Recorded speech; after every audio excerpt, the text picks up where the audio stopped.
अहंकारी अर्जुन बागदा. दीदी, या घरातले सगळेजण विषारी सापासारखे आहेत. तू त्यांना कितीही दूध पाजलेस तरी ते विष वखणे सोडणार नाही. शहरात माझे मित्र आहेत. तुला तिथे चांगली नोकरी मिळेपर्यंत ते तुला मदत करतील, अशी खात्री तिच्या लाडक्या लहान भावाने चिरागने दिली होती. त्याची आठवण काढत आदिती मनातल्या मनात म्हणाले, माझा लाडका भाऊ चिरू आता काय करत असेल बरं. त्याचे शिक्षण पूर्ण व्हायला अजून 2 वर्ष बाकी होती. तो शहरात येऊन नोकरी करणार असे म्हणायचा. अजून 1.5 वर्षात त्याचे शिक्षण पूर्ण होईपर्यंत मी सुद्धा हे घर सोडून दूर निघून गेलेले असेल. नंतर मी माझ्या भावासोबतच राहीन, असे स्वतःशीच बोलत असताना अचानक तिच्या खांद्यावर कोणाचा तरी हात पडला. ती प्रचंड घाबरली आणि तिने मागे वळून पाहिले तर तिला मोठा धक्काच बसला. आई, तू? मी तर घाबरलेच होते, असे म्हणत आदितीने छातीवर हात ठेवून सुटकेचा श्वास सोडला. काय झाले बाळा? अशी का वागत आहेस? काय झाले? रमाने विचारले. तिच्या हातामध्ये आपला हात ठेवत आदिती म्हणाली, तसे काही नाही ग आई. का कोण जाणे, मला माझ्या लहान भावाची आठवण आली. त्याला बघावेसे वाटले. असे म्हणताना तिच्या डोळ्यातून अश्रू वाहू लागले. असे असेल तर शकुंतला आईची परवानगी घे आणि 2 दिवस तुझ्या माहेरी जाऊन तुझ्या भावाला भेटून ये, असा सल्ला रामाने दिला. आदितीने एक कडू हसू हसले आणि म्हणाले, माझ्या नशिबात ते सुख नाही ग आई. मी 10 वर्षाची असतानाच माझे आई वडील दोघंही वारले. मी लहानाची मोठी काकूच्या घरी झाले. आईची बहीण सर्वांना आईसारखेच प्रेम देते, हा लोकांचा समज त्या स्त्रीने खोटा ठरवला. म्हणून मला मावशी म्हणायला मन झालं नाही. सावत्र आईपेक्षा वाईट वागणूक देऊन तिने मला अत्यंत हीन दर्जाचे जीने जगायला लावले. मी खूप लहान होते, तरीही याचा विचार न करता तिने मला लोकांच्या घरी कामाला लावले आणि स्वतः माझा पगार घेऊन यायची. मी जशी जशी मोठी होत गेले तसा माझा लहान भाऊ चिराग काकूच्या नकळत मला मदत करायचा. त्याला कोणाचीच भीती नव्हती, पण तिने त्याच्याकडून काम करून घेतल्यावर ती त्याला काही बोलू शकत नसे, म्हणून तो रागही माझ्यावरच काढायची. आज का कोण जाणे आई, मला त्याची खूप आठवण येत आहे, असे म्हणत आदिती रडू लागली. तिला आपल्या मांडीवर झोपवून रामाने म्हटले, तू ह्या घरात आल्यापासून मी तुला तुझ्या भूतकाळाबद्दल कधीच काही विचारले नव्हते आदिती. आता तरी तुझे दुःख मला सांग बाळा, असे म्हणत तिने आदितीच्या डोक्यावरून हात फिरवला. आपल्या आयुष्यातील दुःख कोणाला तरी सांगावे असे आदितीला वाटतच होते, म्हणून तिने अर्जुनचा विषय सोडून आपल्या आयुष्याबद्दल सांगायला सुरुवात केली. आमचे एक छोटेसे गाव होते आई. पार तर 200 घर असतील तिथे. बस, मी 10 वर्षाची असताना आई वडील कुणाच्या तरी लग्नाला गेले होते. तिथून परतताना त्यांची बस एका मोठ्या तलावात घसरली आणि बस बुडून त्यांचा मृत्यू झाला. तो पावसाळ्याचा दिवस असल्याने बसमधील ज्यांना पोहता येत होते तेच कसेबसे वाचले. माझ्या माणसांना मात्र गंगा मातेने स्वतःपाशीच ठेवून घेतले. त्यानंतर माझ्या आयुष्यात माझे काका आणि काकू म्हणजे सीता आले. आमची अशी फारशी मालमत्ता नव्हती, पण सध्या ते ज्या घरात राहत आहेत ते माझ्या आई वडिलांचे आणि माझ्या हक्काचे घर होते. मला सांभाळण्याच्या बहाण्याने आमच्या घरात आधी फक्त सीता राहायला आली. तिला पहिली मुलगी झाली होती, जी माझ्यापेक्षा 2 वर्षांनी मोठी होती. तिच्यासोबतच ती माझाही सांभाळ करायची. तिची मुलगी विना हिचे सांभाळ करणे कठीण जात होते, म्हणून त्यांनी तिला तिच्या आजीच्या घरी पाठवून दिले. त्यानंतर काकांचे आमच्या घरी येणे जाणे असायचे. त्यांनी मला कधी जास्त त्रास दिला नाही, पण सीताच्या पोटी पुन्हा एकदा मूल जन्माला आले, तोच हा चिराग. त्याचा जन्म झाल्यापासून माझ्या आयुष्यात संकटाची मालिकाच सुरू झाली. मी अवघ्या 11 वर्षाची मुलगी होते, पण त्या स्त्रीने माझ्याकडून तिची बाळंतपणाची सगळी कामे करून घेतली. सकाळी उठल्यापासून तिच्यासाठी पेज बनवणे, बाळाच्या आंघोळीसाठी आणि तिच्यासाठी पाणी गरम करणे, सर्वांचे कपडे धुणे, भात आमटी बनवून त्यांना जेवायला देणे, हे सगळे करूनही ती मला तू पण जेवून घे असे एक शब्दही कधी म्हणायचे नाही. पण माझ्या ह्या कष्टासाठी मी चिरागला कधीच द्वेष देणार नाही. तो अगदी लहान असल्यापासून मीच त्याचा सांभाळ केला आहे. त्याच्यासाठी मीच सर्व काही होते. कित्येक वेळा काम नीट केले नाही ह्या कारणावरून जेव्हा जेव्हा काकू मला मारझोड करायची आणि जेवण न देता उपाशी ठेवायची, तेव्हा तेव्हा माझं बाळ लपून छपून माझ्यासाठी जेवण घेऊन यायचा. मी जशी जशी मोठी होत गेले तशी आजूबाजूला वेगवेगळ्या कार्यक्रमांमध्ये जाऊन तिथली उष्टी पत्रावळी उचलायचे, तिथे पोटभर जेवायचे आणि त्यांनी दिलेले उरलेले अन्न घरी आणून द्यायचे. यानंतर मी आणखी मोठी झाल्यावर आचार्यांसोबत स्वयंपाकात मदत करू लागले. मी गावात स्वयंपाकाची कामे करायचे, पण एकाच्या घरी मात्र खूप कमी पगार मिळायचा. हे पाहून जेव्हा सीता काकूने मला त्यांच्या घरी कामाला जाऊ नको असे सांगितले, तेव्हा माझ्या भावाने मध्यस्थी करून मला तिथे कामाला जाण्याची परवानगी मिळवून दिली. कारण त्या लोकांच्या घरी पगार कमी मिळत असला तरी ते उरलेले पैसे थेट माझ्या हातात द्यायचे. कुणालाही कळू न देता मी माझी डिग्री पूर्ण केली. हे चिरूला म्हणजे चिरागला माहीत होते. म्हणूनच जेव्हा काकू मला मारायची तेव्हा चिरूने तिचा व्हिडिओ बनवला आणि तिला धमकावले की हा व्हिडिओ पोलिसांना दाखवेन, तू जेलमध्ये जाण्यासाठी तयार राहा. तेव्हा कुठे काकू शांत झाली. आणखी 1.5 वर्ष आई, माझ्या भावाचे शिक्षणही पूर्ण होईल आणि तो सुद्धा इथेच कामासाठी येऊ शकेल असे सांगत अदितीने आपल्या आयुष्यातील काही सत्य रमापाशी मांडली आणि आपले मन हलके केले. अदितीची कहाणी ऐकून रमाने सुद्धा डोळ्यात पाणी आणले. इतक्या लहान वयात तू किती त्रास सहन केलास ग बाळा. आता तरी तुझे पुढचे आयुष्य सुखाचे जावो असे तिने न पाहिलेल्या देवाकडे प्रार्थना केली. पण रमाला कुठे माहीत होते की जो तिचा सांभाळ करणारा आहे तोच तिला त्रास देण्यासाठी हट्ट धरून बसला आहे. ऑफिसमध्ये काम करणाऱ्या अर्जुनला ड्रायव्हरने जेवणाचा डब्बा आणून दिला. अर्जुनने ड्रायव्हरला 1 तासानंतर येण्यास सांगितले आणि तो जेवायला बसला. आपल्या आवडीचे जेवण बनवणाऱ्या अदितीची त्याला आठवण आली. पण काल ती कुणा एका मुलासोबत हसत हसत बोलताना दिसली होती. हे आठवून त्याचा चेहरा कडू झाला. अर्जुनने बराबर जेवण संपवले आणि ड्रायव्हर जवळ नेहमीपेक्षा 2 फाईल्स जास्त देऊन पाठवल्या. तसेच आज कितीही वेळ लागला तरी चालेल, पण ह्या फाईलचे काम आजच संपले पाहिजे अशी कडक आज्ञा देऊन त्याने ड्रायव्हरला पाठवले. तू ज्याच्याशी बोलत होतीस त्याचा चेहरा मला दिसायला हवा होता. आज त्याचे ग्रहच फिरले असते. तो कुणाचे तोंड बघून आला होता कोण जाणे, म्हणून वाचला असे म्हणत अर्जुनने रागाने आपली मूठ आवरली आणि टेबलावर जोरात मारले. त्याच्या हाताला दुखापत झाली एवढेच, पण त्याचा राग काही कमी झाला नाही. थांब, संध्याकाळी बघतोस तुला असे दात ओठ खात म्हणत त्याने पुन्हा आपल्या कामाकडे लक्ष केंद्रित केले. इथून पुढे मी नेहमी तुझ्या सोबत असेन बाळा. पुरे झाले तुझे कष्ट. आता ह्या घरात तू सुद्धा खूप सुखात राहायचे अशा शब्दात रमाने अदितीचे सांत्वन केले. आई, मला एक वचन दे असे म्हणत अदितीने रमासमोर आपला हात पुढे केला. काय झाले सांग बाळा असे म्हणत रमाने तिच्या हातावर हात ठेवला. तिचे हात घट्ट पकडत अदिती म्हणाले, ह्या घरात जे तुमचे स्थान आहे ते माझ्यासाठी कोणत्याही कारणास्तव कधीही सोडू नका आई. माझ्यामुळे तुमच्या लोकांमध्ये कसलेही मतभेद किंवा वाद होऊ देऊ नका. तिच्या ह्या बोलण्याला रमाने फारसे गांभीर्याने घेतले नाही आणि ती म्हणाली, माझे स्थान माझ्या जागी आहे आणि तुझे स्थान तुझ्या जागी बाळा असे म्हणत तिने अदितीचे अश्रू पुसले. रमाने हे ह्या अर्थाने म्हटले होते की जर मी ह्या घराची एक सदस्य आहे तर तू ह्या घराच्या मालकाची बायको आहेस. पण अदितीला मात्र असे वाटले की मी इथे फक्त कामासाठी आहे आणि माझे स्थान केवळ एका मोलकरणी सारखेच आहे. रमाने ह्या घरात आपले नेमके स्थान काय आहे हे तिला स्पष्ट करून सांगणे योग्य मानले नाही. अदितीने फक्त मान डोलावली आणि ती मंद हसली. आता चल असे म्हणत रमाने तिचा हात धरला आणि तिला सोबत घेऊन गेले. तिने स्वतः पुढे होऊन अदितीला घास भरवला. सकाळपासून काहीही न खाल्लेली अदिती आता रमाने दिलेला प्रत्येक घास न थांबता पटापट खाऊ लागली.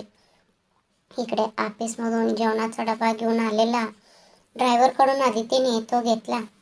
ती तो डबा घेऊन जात असताना ड्रायव्हर म्हणाला, अदिती बाळा, घे ह्या फाईल्स पकड.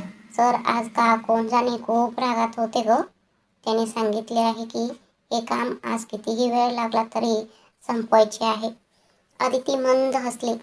तिच्या सोबतच्या ह्या अशा वागण्याचे कारण तिला माहीत नव्हते. तरीही तो आपल्याला त्रास देण्यासाठी नेहमीच तयार असतो हे तिचे लक्षात आले होते. ती म्हणाली, काही हरकत नाही अंकल, मी काम पूर्ण करेन, असे म्हणत ती निघून गेली. स्वयंपाकघरात आलेल्या अदितीने रात्रीच्या जेवणासाठी चपात्या बनवल्या, भाजी केली, पांढऱ्या भातासोबत आमटी बनवून ठेवले आणि कॉफीसाठी मिश्रणही तयार करून ठेवले. अर्जुन सर आले की फक्त दूध गरम करून डिकॉक्शनमध्ये मिसळून त्यांना द्या, असे घरात सांगून ती संध्याकाळी 7 वाजता आपल्या खोलीत निघून गेली. अर्जुनला अदिती अजिबात आवडत नाही हे सायलीला आधीपासूनच माहीत होते. म्हणूनच अर्जुन येण्यापूर्वीच अदिती स्वयंपाक उरकून आपल्या खोलीत निघून गेल्याचे सायलीने पाहिले. ती टीव्ही पाहत विचार करू लागली, दादा आला की मीच त्याला कॉपी देते. बिचारी अदिती प्रत्येक गोष्टीसाठी उगाच दादाचा वरडा खाते. पण सायलीला हे माहीत नव्हते की सायलीचे आयुष्य सुधारण्याच्या नादात अदिती स्वतःच आता आपल्या दादाचं रागाला बळी पडली आहे.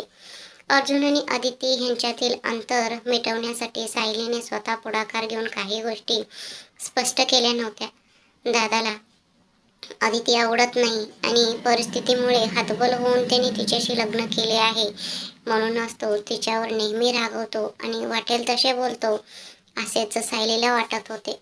गेल्या एका महिन्यात त्या दोघांमधील नाते किती पुढे गेले होते आणि आता ते किती बिघडले आहे हे सायलीलाच काय, पण घरातील इतर कुणालाच माहीत नव्हते. संध्याकाळी 7:30 वाजता ऑफिसमधून घरी आलेल्या अर्जुनने रमा मावशी कॉफी असे म्हटले आणि तो आपल्या खोलीत निघून गेला. अदितीने सांगितल्याप्रमाणे रमाने फक्त दूध गरम करून कपमधील डिकॉक्शनमध्ये मिसळले. ती अदितीला आवाज देणार इतक्यात तिथे सायली आली आणि म्हणाली, मावशी द्या ती कॉफी, मी जाऊन दादाला देऊन येते. दुपारी ड्रायव्हरने आणून दिलेल्या फाईल्स रमाने पाहिल्या होत्या. त्यामुळे अदितीला उगाच त्रास होऊ नये म्हणून सायलीने विचारताच तिने कॉफीचा कप तिच्या हातात दिला. फ्रेश होऊन आलेला अर्जुन आता अदिती येईल आणि आपल्याला कॉफी देईल ह्या आशेने बाल्कनीतील बीनबॅगवर बसून मोबाईल पाहत होता. दादा कॉफी, असे म्हणत सायली तिथे आली. तिच्याकडून कॉफी घेत तो म्हणाला, तू बनवलीस का कॉफी?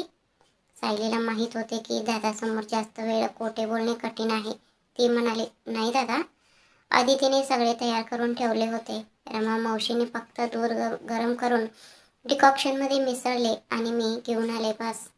ती ऑफिसचे काम करण्यासाठी स्वयंपाकाचे काम आटोपून आपल्या खोलीत गेली आहे.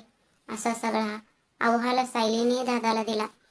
कॉफी पिणाऱ्या अर्जुनला हे ओळखायला अजिबात वेळ लागला नाही की कॉफी अदितीनेच बनवली आहे. हां म्हणत त्याने कॉफी पिऊन संपवली आणि विचारले, सायली पुढच्या आठवड्यात तुझी परीक्षा आहे ना? तुझी तयारी कशी सुरू आहे? त्यावर तिने उत्तर दिले, छान अभ्यास करते दादा. ठीक आहे, तुला काही शंका असेल तर त्या अपेक्षाकुनी कडून समजून घे. तिनेही तुझ्याच कोर्स पूर्ण केला आहे आणि प्रत्येक विषयात 80पेक्षा जास्त टक्के मिळवले आहेत, असे म्हणून तो पुढे म्हणाला. पण काय उपयोग एवढा अभ्यास करून?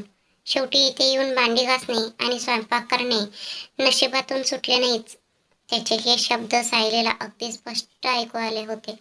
तिचे आयुष्य प्रकाशमान करणाऱ्या अदितीबद्दल असे बोललेले सायली आता सहन करू शकत नव्हती. हो दादा, तुमचे बोलणे अगदी खरे आहे.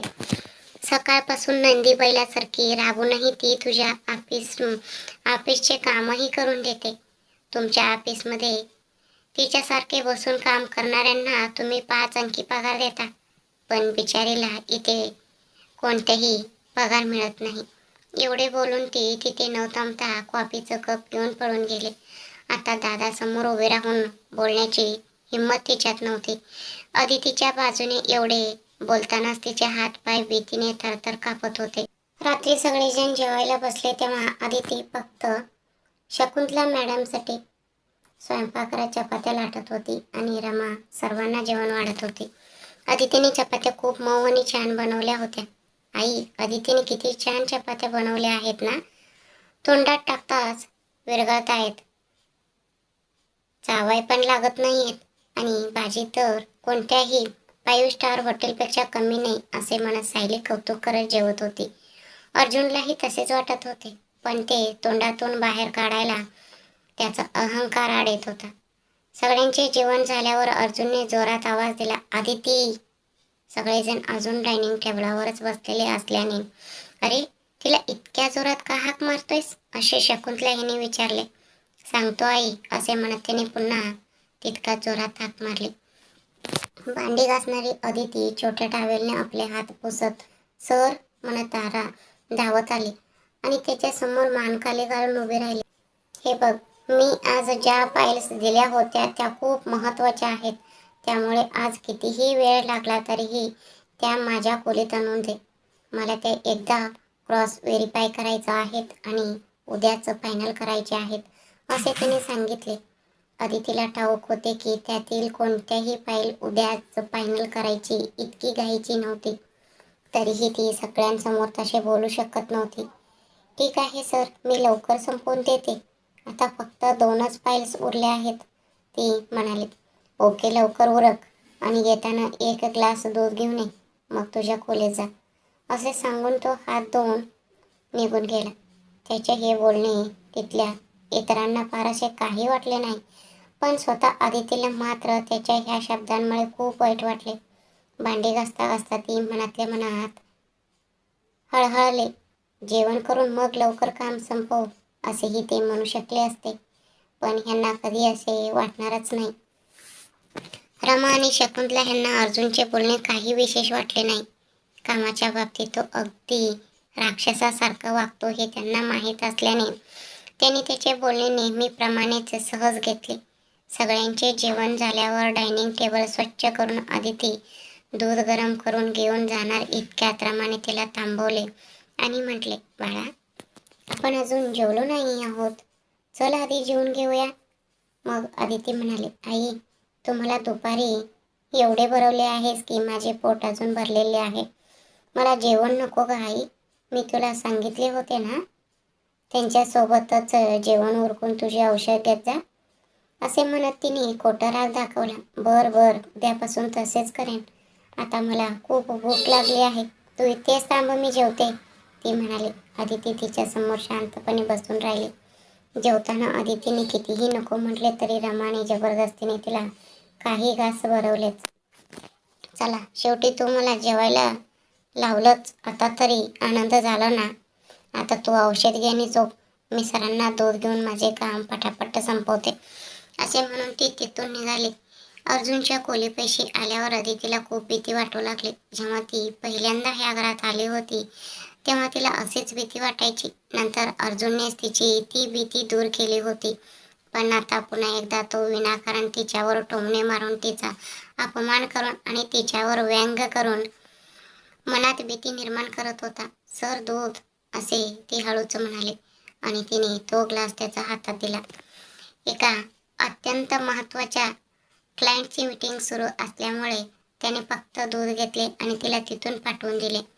चला, जीव वाचला एकदाचा असा सुटकेचा श्वास सोडत अदिती तिथून निघाली आणि आपल्या कामाकडे वळले. फाईल्स तपासता तपासता तिच्या कधी डोळा लागला हे तिलाच कळले नाही. जेवण केले की लवकर झोप येते आणि मग काम पूर्ण होणार नाही याच कारणामुळे ती जेवायला नको म्हणत होती. पण आईचे प्रेम असेच असते ना. रमाने तिला जबरदस्तीने भरवले होते. त्यातच सकाळपासून ती 1 सेकंदही शांत बसून वेळ वाया घालवणारी मुलगी नव्हती. त्यामुळे थकव्यामुळे तिचे डोळे आपोआप मिटू लागले होते. मीटिंग संपल्यावर अर्जुन विचार करू लागला, अरे रे, ही अदिती येऊन गेल्यानंतर मीटिंग सुरू करायची असे मी ठरवले होते, पण तसे झालेच नाही. ती मध्येच येऊन निघून गेली. आता कशी असली तरी ती फाईल्स देण्यासाठी येईलच ना, तेव्हाच तिच्याशी काय ते बोलून घेईन असे म्हणून म्हणत त्याने वेळेकडे पाहिले. घड्याळात आधीच रात्रीचे 12 वाजले होते. हे काय, इतका वेळ झाला तरी ती अजून कामच करत आहे का असा विचार करत तिला बघण्याची ओढ लागली. शेवटी मनाला न आवरल्यामुळे त्याने तिच्या खोलीच्या दिशेने पावले टाकले. हळूच तिच्या खोलीचा दरवाजा उघडून तो आत आला. तेव्हा त्याला आदिती पायल्सवर डोके ठेवून झोपलेली दिसली. एक क्षण तिला पाहून त्याला तिची दया आली, पण दुसऱ्याच क्षणी ती कॉफी शॉपमध्ये कुणासोबत तरी हसत हसत बोलत उभी होती. तो प्रसंग त्याच्या डोळ्यासमोर आला आणि त्याचा राग अनावर झाला. गळ्यात मंगळसूत्र बांधलेला नवरा असताना दुसऱ्या पुरुषासोबत कसल्या गप्पा, आणि तेही इतक्या हसून खेळून. बोलण्या इतकी कसली जवळीक आहे त्यांची, असं विचार करत त्याने तिथेच टेबलावर ठेवलेले पाणी तिच्या चेहऱ्यावर मारले. दचकून आणि घाबरून उठलेल्या अदितीसमोर अर्जुन अत्यंत रागीट चेहऱ्याने उभा होता. ज्या गोष्टीची तिला भीती होती नेमके तेच घडले होते. ओहो, मॅडमचे पोट जास्तच भरले आहे वाटतं, म्हणूनच एवढी गाढ झोप लागली आहे का तुला? शी अपशकनी बाई, तुझ्यामुळे माझे सगळे काम वाया गेले. तू कशाचंच लायकीची नाहीस. नालायक कामचोर आहेस तू. तुला माझ्यासमोर बोलण्याची हिंमत नाही, म्हणून माझ्याच बहिणीला माझ्या विरुद्ध भडकवतेस का? ती तुझ्या बाजूने येऊन माझ्याशी बोलते, अशी कोणती जादू केलीस तिच्यावर? तू तर हेच करणार ना, जिने माझ्यावरच जादू केली होती. तिच्यासाठी माझी बहीण, आई आणि रमा मावशी काय गाजरमुळं आहेत, असे म्हणत त्याने तिच्या चांगुलपणाचा अपमान केला आणि तिला खूप टोमणे मारले. हे बघ, हे आज शेवटचे आहे. पुन्हा कधी ह्या घरात कोणी तुझ्या बाजूने बोलले तर ह्याचे परिणाम ह्यापेक्षाही वाईट होतील. अशा शब्दात तो तिला ओरडत होता आणि दुसरीकडे तिचे अश्रूच फक्त तिचे सोबती बनले होते. आता हे रडणे थांबव. तेव्हा पहावे तेव्हा रडतच असतेस. रडून रडून ह्या घराला ग्रहण लावून घर बरबाद करू नकोस. तुझ्या बेजबाबदारपणामुळे आता फाईल खराब झाली आहे. या फाईलवर पडलेले सगळे पाणी तूच पुसून काढ. पाणी सुकव आणि फाईल पहिल्यासारखी करून दे. तसेच तुझे कामही पूर्ण झाले पाहिजे, असे वरडून तो आपल्या खोलीत निघून गेला. अर्जुन गेल्यानंतर अदितीने खोलीचा दरवाजा आतून लावून घेतला. ती खाली कोसळली आणि आपल्या दोन्ही हातांकडे पाहत तिने स्वतःचे कपाळ जोरात बडवून घेतले. माझे कसले नशीब. माझ्या नशिबात सुख शांती लिहिलेलीच नाही, असं विचार करत ती हताश झाली. तिला आपल्या आई वडिलांची आणि देवाची आठवण काढण्याची कंटाळा आला होता. तिने चेहऱ्यावर आणखी थोडे थंड पाणी मारले आणि फाईल उचलली. सुदैवाने जास्त पाणी पडले नव्हते. तिने ओले झालेले कागद बेडवर पसरवले. मग एक सुती कापड घेऊन ते कागद हलकेच दाबून पाणी टिपून घेतले. त्यानंतर इस्त्रीच्या मदतीने तिने एक एक पान वाळवून पहिल्यासारखे केले. हे सगळे करता करता मध्यरात्रीचे 2 वाजले होते. त्यानंतर तिने फाईल तपासून काम पूर्ण केले. हे सगळे उरकेपर्यंत पहाटेचे 4 वाजले होते. तिचे डोळे खूप जळजळत होते. 1 तास आराम केला तरी पुरे होईल. काम संपून पुन्हा ऑफिसला जायचे आहे, असं विचार करत ती तशीच झोपी गेली. उशिरा झोपल्यामुळे किंवा रडून रडून डोळे थकल्यामुळे असेल, पण सकाळी 7 वाजले तरी अदिती अजून उठली नव्हती. रमा नेहमीप्रमाणे उठली. घराची कामे अजून झाली नसल्याचे पाहून तिला वाटले की अदितीची तब्येत बरी नसेल. शकुंतला मॅडम उठल्या तर विनाकारण रागवतील, त्यापेक्षा आधी मीच कामे आवरून घेते, असा विचार करून तिने पटापट घरासमोरील अंगण झाडले, पाणी मारून रांगोळी काढली आणि आत येऊन दूध तापवू लागले. तेवढ्यात वरून अर्जुनने जोरात हाक मारली, अदिती. अरे रे, अर्जुनला ग्रीन टी हवा असेल बहुता, पण अदिती तर अजून उठलेली नाही, असं विचार करत रमाने स्वतः घाईघाईत गरम पाण्यात ग्रीन टी बॅग टाकली आणि आपले गुडघे धरत कशाबशा पायऱ्या चढून ती वर गेली. वर जाता जाता अदितीलाही एकदा पाहून घ्यावे असे तिने ठरवले. अर्जुन, हे घे तुझा ग्रीन टी, असे म्हणत रमाने वर येऊन त्याला ग्रीन टी दिला. ते पाहून अर्जुन म्हणाला, का मावशी, तू का आणून दिलास? अदिती कुठे आहे? रोज सकाळी लवकर उठणारी मुलगी आज अजून उठली नाहीये रे बाळा. तिने कधीच असे केले नव्हते. तुला ग्रीन टी देऊन तिलाच बघायला चालले होते, म्हणून मी स्वतः वर आले. तिची तब्येत ठीक आहे की नाही हेही माहीत नाही, पाहते, असे म्हणत तिने अदितीच्या खोलीपाशी येऊन दरवाजा ढकलला. पण दरवाजा आतून लॉक होता.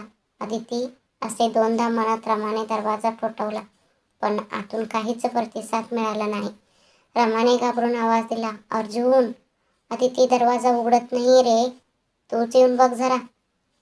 तिचे बोलणे ऐकून एक क्षण अर्जुनही घाबरला, पण ते चेहऱ्यावर न दाखवता त्याने अदितीच्या खोलीचा दरवाजा वाजवला. कितीही वेळ दरवाजा वाजवूनही तिने तो न उघडल्यामुळे अर्जुनलाही काळजी वाटू लागली. शेवटी त्याने दरवाजा तोडण्याचा निर्णय घेतला आणि जोरात धक्का मारला. खोलीत अदितीला पाहताच रमाचे काळे झेलावले. ती आपल्या अंगावरील पातळ गोंधळी घट्ट पकडून थंडीने कुडकुडत झोपली होती.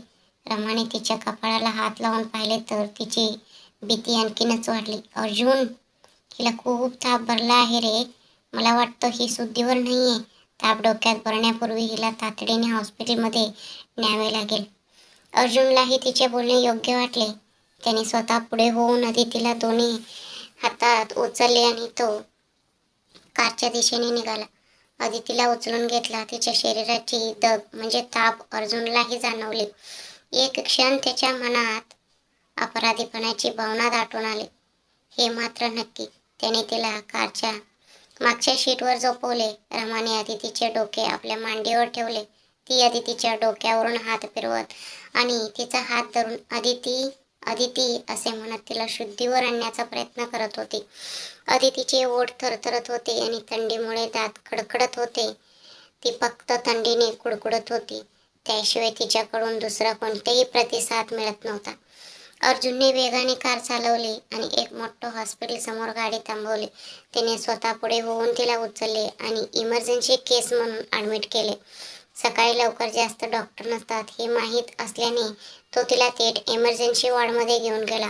डॉक्टरने अदितीची तपासणी केली, तिला सलाईन लावले आणि इंजेक्शन दिले. डॉक्टर बाहेर आल्यावर अर्जुनने त्यांना विचारले, काही गंभीर अडचण नाही ना डॉक्टर? नाही सर, ताप जरा जास्तच आहे. अति स्ट्रेसमुळे त्या मानसिकदृष्ट्या खूप कचल्या आहेत. त्या स्वतःशीच काहीतरी पुटपुटत आहेत. त्यावरूनच मला हे समजले. नेमकी काय अडचण आहे हे तुम्हीच विचारून घ्या, नाहीतर एखाद्या सायकॉलॉजिस्टचा सल्ला घ्या. पण सध्या ताप कमी होण्यासाठी मी इंजेक्शनने सलाईन दिले आहे. ते संपल्यावर त्यांना काहीतरी खायला द्या. ताप कमी झाला की मी त्यांना डिस्चार्ज करेन, असे डॉक्टर म्हणाले. अर्जुन, तू घरी जा रे. आईंना ही गोष्ट समजली तर त्या उगाच घाबरेल. त्यांना समजावून सांग, मी अदितीला घेऊन येते, रमा म्हणाले. अर्जुनचीही तिथेच थांबायची इच्छा होती, पण ह्या क्षणी तिला चेहरा दाखवण्याची हिंमत त्याच्यात नव्हती. त्यातच डॉक्टरांनी सांगितलेले होते की ती मानसिकदृष्ट्या कचली आहे. आपण काल रात्री तिला जे काही बोललो त्यामुळेच तिची ही अवस्था झाली आहे असे त्याला वाटले. मग तो म्हणाला, ठीक आहे मावशी, तसेच कर. मी बिलाचे पैसे डिपॉझिट करतो. ऑफिसला जाताना एकदा येऊन जाईन. काही इमर्जन्सी असेल तर फोन कर आणि हे पैसे ठेव. ती उठल्यावर तू काहीतरी खाऊन घे आणि तिलाही भरव, असे सांगून पैसे देऊन अर्जुन निघून गेला. रमा आदितीच्या बेडजवळ आली आणि शेजारीच एका खुर्चीत टाकून तिच्या डोक्यावरून हात फिरवत बसून राहिले. कारमध्ये बसलेल्या अर्जुनचे मन खूप अस्वस्थ झाले होते. काल रात्री मी तिच्याशी तसे वागायला नको होतो. तिला मी आवडत नाही तर मला तिच्यावर एवढा राग का यावा? ती माझ्या आयुष्यात आल्यानंतर असं काही मोठा बदल झालेला नाही. पण इथून पुढे नवरा बायको म्हणून राहूया असेच मी तिला विचारलं होतं ना. तिने नकार दिला. तिने माझ्याच निर्णयाचे पालन केले पाहिजे किंवा होकार दिला पाहिजे असे कसे होऊ शकते?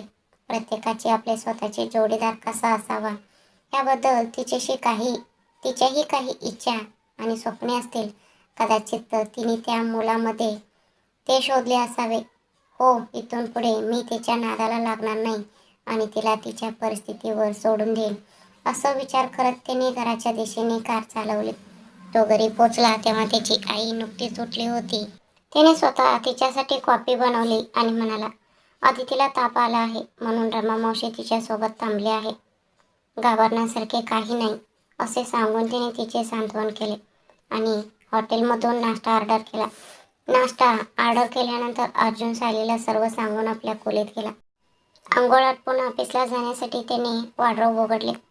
तिथे अदितीने अतिशय व्यवस्थितपणे इस्त्री करून रचून ठेवलेले कपडे पाहून त्याला पुन्हा एकदा अदितीचाच चेहरा आठवला. त्या पाठोपाठ आदल्या दिवशी सायलीने बोललेले शब्दही त्याच्या मनात फिरू लागले. त्याने रागाच्या भरात अदितीला दिलेल्या त्या फाईल्स आठवल्या. त्याच्या स्वतःच्या कंपनीमध्ये अशा प्रकारे 2 फाईल्स तपासण्यासाठी कर्मचारी पूर्ण 1 दिवस घेतात. पण अदितीने त्याने दिलेल्या 4ही फाईल्स तपासून ठेवल्या होत्या. छे, तिला घरकामाचं आधीच एवढं ताण आहे, त्यात मी तिला ऑफिसच्या कामासाठी उगाच त्रास दिला. ह्या विचाराने त्याला स्वतःचीच खूप चीड आली आणि तो स्वतःचाच तिरस्कार करू लागला. इथून पुढे तिने फक्त घरकामच करू दे. माझ्यामुळे तिला कोणताही त्रास किंवा दुःख होता कामा नये. जोपर्यंत ती ह्या घरात आहे तोपर्यंत ती तिच्या मर्जीने राहू दे, असा विचार करत तो ऑफिसला जाण्यासाठी खाली आला. अर्जुन खाली येण्याचीच वाट पाहत असलेली सायली म्हणाली, दादा, मी पण हॉस्पिटलला येते. मला अदितीला बघायची आहे. मग अर्जुन म्हणाला, नको सायली, रमा मावशी पण घरी नाहीये. आई घरात एकटीच पडेल. संध्याकाळपर्यंत त्या येतील बहुद्या. तुला हवे असल्यास तू रमा मावशीला फोन करून बोलवून घे. दादाच्या बोलण्यावर उलट न बोलता ती हो दादा म्हणून शांत बसली.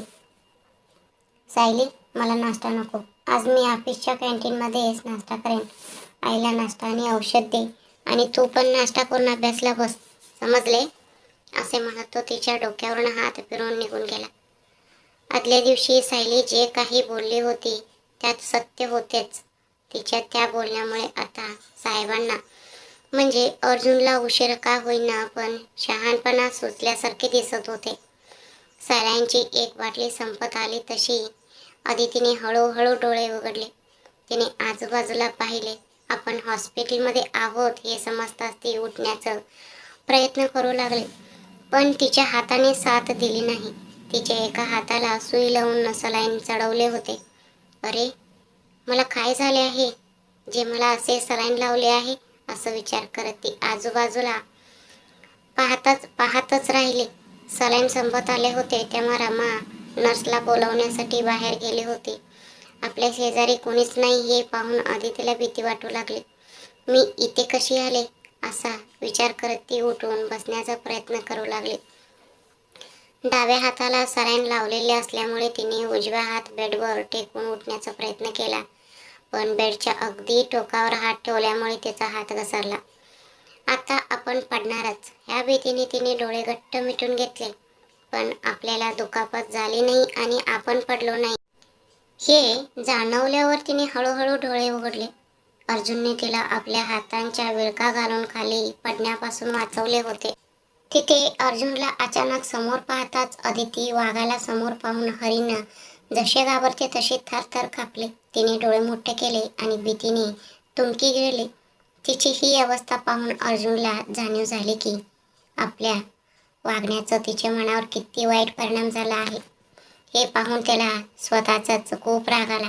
शांत हो अदिती, कोणी नसेल तर कोणीतरी येईपर्यंत थांबायला हवे ना तुला. अशी काही गडबड करून लागून घेतले असते तर कसे झाले असते सांग बरं. मी वेळेत आलो आणि तुला धरलं म्हणून बरं झालं, नाहीतर आतापर्यंत तू खाली पडून तुला आणखी दुखापत झाली असती. असे म्हणत त्याने तिला धरले आणि पाठीला उशीचा आधार देऊन नीट बसवले. सर, ते फाईल्स तुमच्या खोलीत. ती घाबरत घाबरत अडकळत बोलू लागली. तिच्या ओठांवर आपले तर्जनी बोट ठेवत तो म्हणाला, इश, आता काही बोलू नकोस. त्यानंतर तिचा हात हातात घेत बोलावे की नाही अशा विचारात त्याने म्हटले, आय एम सॉरी अदिती. अर्जुनचे हे शब्द ऐकून अदितीच्या आपल्या कानांवर विश्वासच बसेना. तरीही ती म्हणाली, काही हरकत नाही सर, तुम्ही कशाला सॉरी म्हणताय. खरंच काल रात्री मला खूप गाढ झोप लागली होती सर.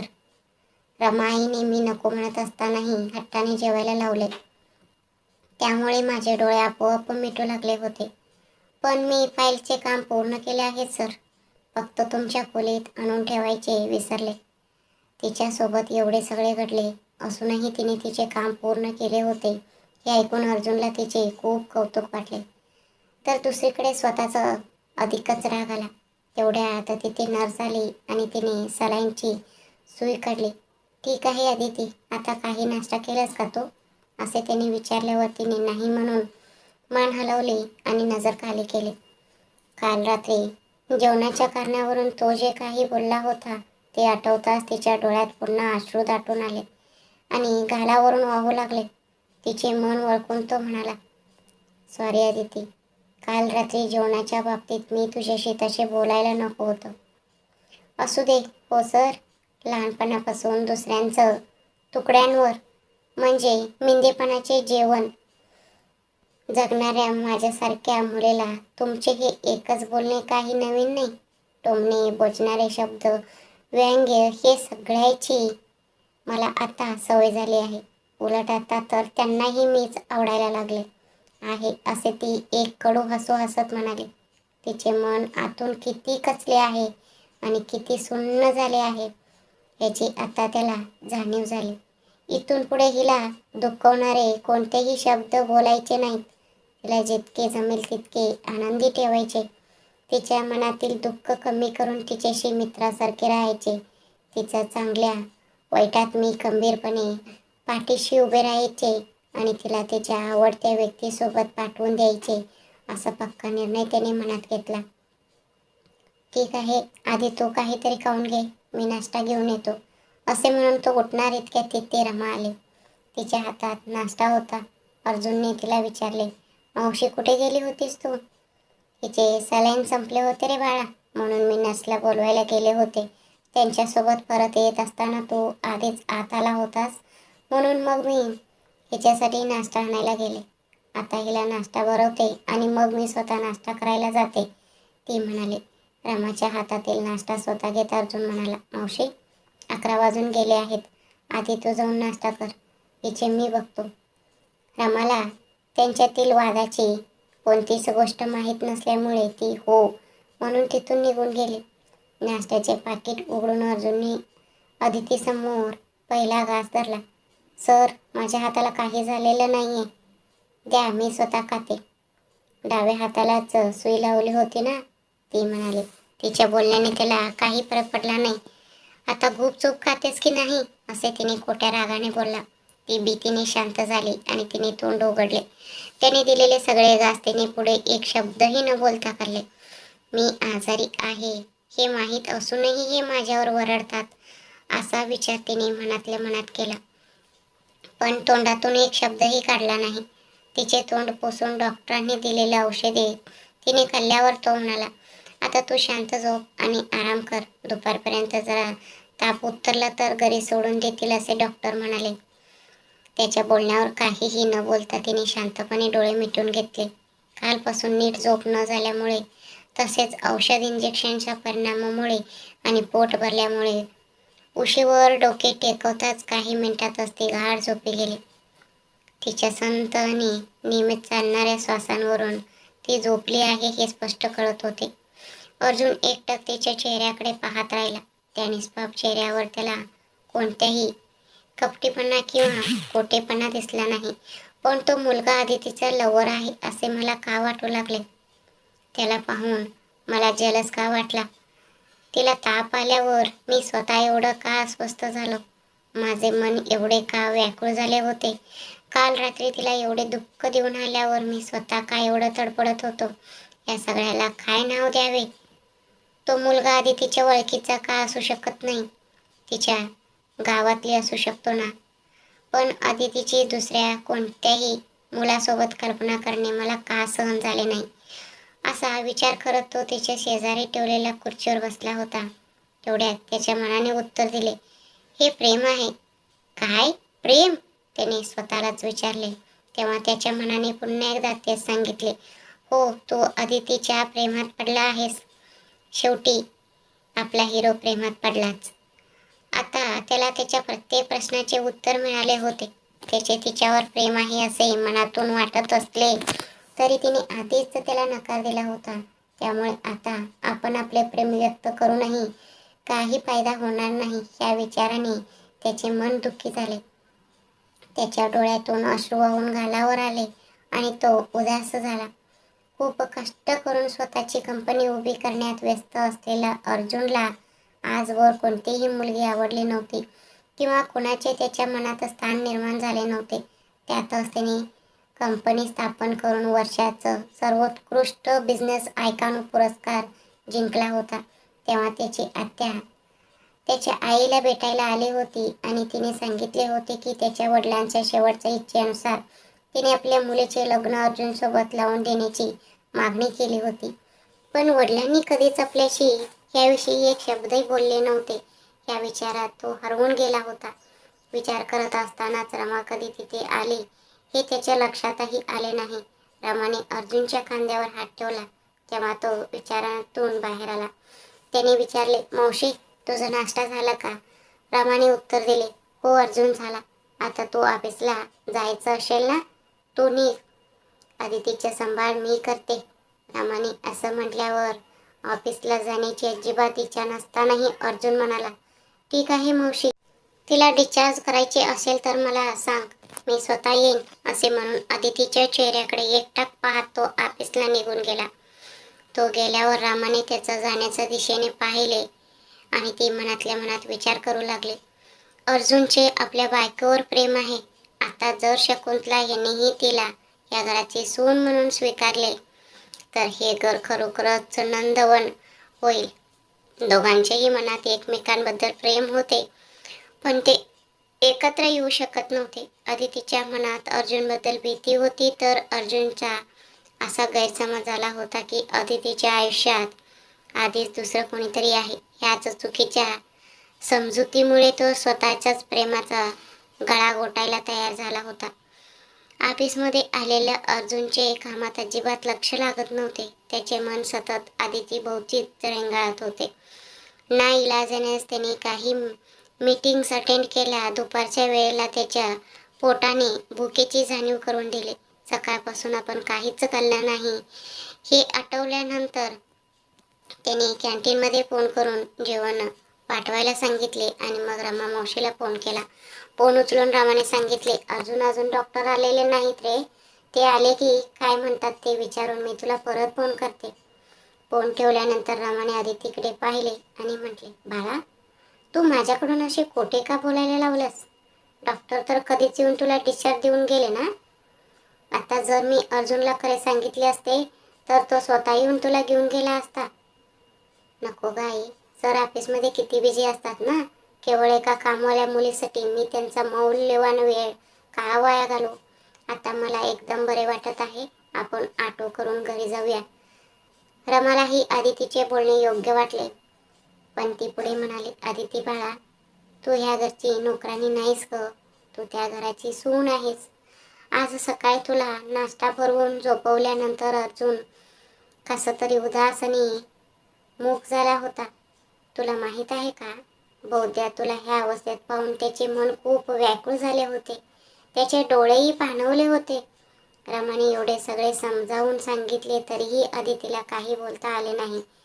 ते आता जसे वागत आहेत तसे दुसऱ्या दिवशी नसतात. इतके दिवस माझी एवढी काळजी घेणारे, माझ्याशी प्रेमाने बोलणारे अचानक माझ्याशी इतके वाईट का वागले आणि त्यांनी मला इतके दुःख का दिले, हा प्रश्न तिला अजूनही पडलेला एक प्रश्नच होता. पण जर आपण त्यांना याबद्दल विचारले तर ते आपल्याला आणखी त्रास देतील ह्या भीतीने ती त्यांनी दिलेलं दुःख निमूटपणे सहन करत होती. हॉस्पिटलमधून डिस्चार्ज मिळाल्यावर रमाने आदितीला तिथेच एका दगडी बाकावर बसवले आणि ती स्वतः ऑटो आणण्यासाठी गेली. ऑटो आल्यावर तिने आदितीला त्यात बसवले आणि त्या घराच्या दिशेने निघाल्या. ऑटोमधून उतरून आदिती घरात आली तेव्हा सायलीने धावत जाऊन तिच्याशी संवाद साधला आणि तिचा हात धरून तिला घराच्या आत घेऊन आले. शकुंतला यांनी आदितीच्या डोक्यावरून हात फिरवला आणि विचारले, काय झाले आदिती? त्यांच्या ह्या मऊ आणि मायेच्या शब्दांमुळे आदितीला तिच्या वडिलांची आठवण आली. डोळ्यात येणारे रडू आवरत ती म्हणाली, माहित नाही मॅडम, का कोण जाणे अचानक खूप ताप आला. ठीक आहे, आता तू खोलीत जाऊन आराम कर. जोपर्यंत तुझी तब्येत पूर्ण बरी होत नाही तोपर्यंत कोणतेही काम करायचे नाही असे त्याने सांगितले. आदितीने हो म्हणून मान डोलावली. तिथेच उभी असलेली सायली म्हणाली, आई मी आदितीला माझ्या खोलीत घेऊन जाते. तिला काही हवे असल्यास वर खोलीत ती एकटीच पडेल ना. म्हणून असे सायलीने विचारल्यावर शकुंतला म्हणाल्या, ठीक आहे सायली, पण तिच्याशी जास्त गप्पा मारून तिचे डोके खाऊ नकोस. सायली आदितीला घेऊन तिच्या खोलीत गेली. रामाने आंघोळ आटपून थोडा वेळ आराम केला आणि संध्याकाळी सर्वांसाठी कॉफी बनवली. सर्वांना कॉफी दिल्यानंतर ती आदितीसाठी ब्रेड आणि कॉफी घेऊन वर गेली. आदिती अजूनही झोपलेलीच होती. रमाने तिला हळूच उठवले, पाठीला उशीचा आधार देऊन बसवले आणि स्वतः कॉफीमध्ये ब्रेड बुडवून पुंकर मारून मारून तिला भरवला. आदिती मनातल्या मनात विचार करू लागली, मी पूर्वजन्मात नक्कीच काहीतरी पुण्य केले असणार, म्हणूनच आई नसतानाही ह्या जन्मात मला ही मौली आईसारखे प्रेम देत आहे. हे विचार करून तिचे डोळे पाण्याने भरून आले. रडायचे नाही आदिती. अशा आजारपणाच्या वेळी रडू येणे, डोळ्यात पाणी येणे आणि मन हळवे होणे साहजिक आहे. स्वतःचे मन घट्ट कर असे म्हणत रमाने तिचे तोंड पुसले. हे घे कॉफी, पी आणि आराम कर. रात्रीच्या जेवणाचे काय करायचे ते मी बघते असे सांगून ती खाली निघून गेली. संध्याकाळी 5 वाजले तरी रमाने फोन न केल्यामुळे अर्जुनने मनात थोडी धाकधूक ठेवत स्वतःच फोन केला. स्वयंपाक करत असलेल्या रमाने फोन उचलला आणि म्हणाले, बोल अर्जुन. त्याने विचारले, मावशी रिचार्ज मिळाला का? तिने उत्तर दिले, हो रे बाळा. घरी आले आले तुला सांगायचे माझ्या लक्षातच राहिले नाही. उलट आदित्यच म्हणाले की सरांना सांगू नका, ते ऑफिसच्या कामात बिझी असतील, आपण उगाच त्यांना टेन्शन द्यायला नको. मलाही तिचे बोलणे योग्य वाटले, म्हणून आम्ही ऑटो करून घरी आलो. ठीक आहे मावशी, आता कशी आहे ती?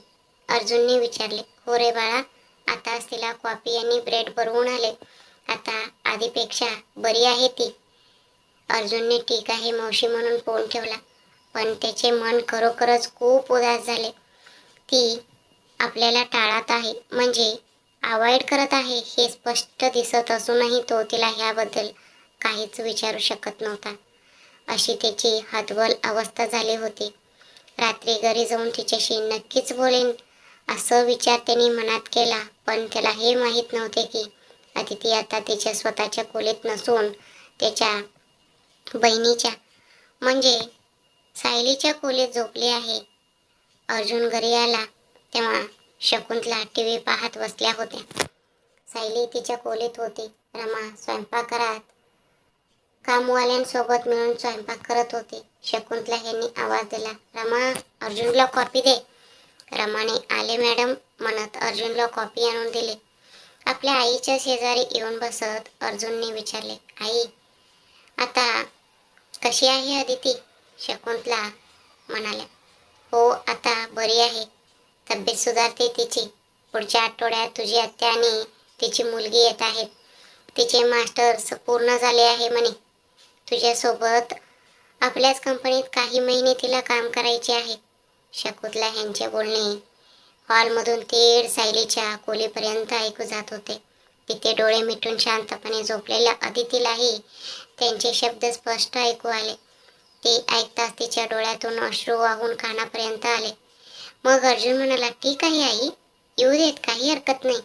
शकुंतला पुढे म्हणाल्या, ती फक्त आपल्या कंपनीत काम करायलाच नाही येत आहे रे बाळा, ती तुमच्या दोघांच्या लग्नासाठीही येत आहे. आणखी किती वर्ष तू असे लग्नाचे नाव काढून दिवस पुढे ढकलत राहणार आहेस? म्हणूनच त्या आल्यावर एक चांगला दिवस बघून तुमच्या दोघांचा साखरपुडा उरकून घेऊया. त्यानंतर तुम्ही दोघे ऑफिसमध्ये सोबत काम करत एकमेकांना समजून घ्या आणि मग लग्न. शकुंतला म्हणाल्या. पण अर्जुनला तो पीत असलेली कॉफी एकदम कडू वाटू लागली. त्याने कॉफीचा कप तिथेच टेबलवर ठेवला आणि म्हणाला, आई इतक्यात ह्या सगळ्याची काय गरज आहे? त्यावर शकुंतला म्हणाले, काय झाले अर्जुन? तुझ्या वडिलांचा शेवटचा इच्छेला मान देणार नाहीस? इतकं मोठं झालंस का तू? त्या दिवशी दिलेलं वचन विसरलास का, की आता ह्या घरात काम करणाऱ्या नोकरांनीलाच तू तुझी बायको म्हणून स्वीकारणार आहेस? आईच्या ह्या बोलण्यावर अर्जुनला पुढे बोलण्यासाठी शब्द सुचेनात. आता कुठे मनात निर्माण झालेल्या प्रेमाचा असं अचानक अंत होण्याची वेळ आली का, असे म्हणत त्याने मनातल्या मनात स्वतःच्या नशिबाला दोष दिला. शेवटी हताश होऊन तो म्हणाला, ठीक आहे आई, तुमची इच्छा तीच माझी इच्छा. हे एक वाक्य बोलण्याशिवाय त्याच्या मनात दुसरी कोणतीही गोष्ट बोलण्याची हिंमत उरली नव्हती.